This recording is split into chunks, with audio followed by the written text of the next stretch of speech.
നമസ്കാരം, മലയാളി കൈപുണ്യത്തിലേക്ക് വീണ്ടും ഏവർക്കും സ്വാഗതം. ഇന്ന് ഞാൻ നിങ്ങൾക്ക് കാണിച്ചു തരാൻ പോകുന്നത് വളരെ രുചികരമായ ചെമ്പരത്തി രസമാണ്. 3 ചെമ്പരത്തി അതിൻ്റെ പൂമ്പൊടി ഒടിച്ച് കളഞ്ഞ് നന്നായി കഴുകിയിട്ട് വെള്ളത്തിൽ തിളപ്പിക്കാൻ വയ്ക്കുക. ഇതൊരു മൂടി കൊണ്ടടച്ച് നന്നായി തിളപ്പിക്കുക. ഒരു പാനിൽ കടുക് വറുത്ത് അതിലേക്ക് ഇഞ്ചിയും വെളുത്തുള്ളിയും ഇട്ട് മൂപ്പിക്കുക.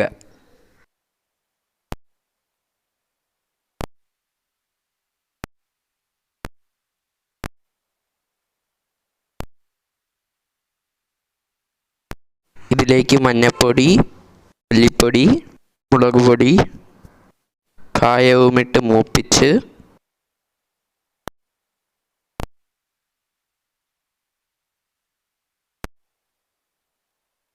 ഇതിലേക്ക് ചെമ്പരത്തിപ്പൂ മാറ്റിയിട്ട് തിളപ്പിച്ച വെള്ളം ഒഴിക്കുക.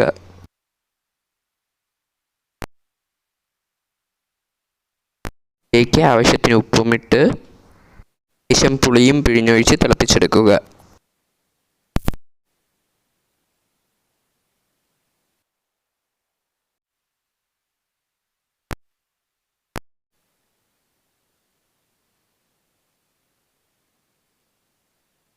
രുചികരമായ ചെമ്പരത്തിപ്പൂ രസം തയ്യാർ.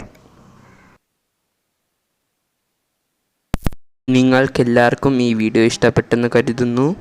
നിങ്ങൾ ഈ വീഡിയോ യൂട്യൂബിലാണ് കാണുന്നതെങ്കിൽ വീഡിയോയ്ക്ക് താഴെ ഇതുപോലെ ലൈക്ക് ബട്ടൺ പ്രസ് ചെയ്യുക. ഇതുപോലെ ചാനലിൻ്റെ സൈഡിലോ വീഡിയോയുടെ താഴെയോ റെഡ് കളറിൽ സബ്സ്ക്രൈബ് എന്ന ബട്ടൺ പ്രസ് ചെയ്യുക. അപ്പോൾ അവിടെ ഒരു ബെൽ ഐക്കൺ വരും. ആ ബെൽ ഐക്കണിൽ ഓൾ എന്ന് എനേബിൾ ചെയ്യണം.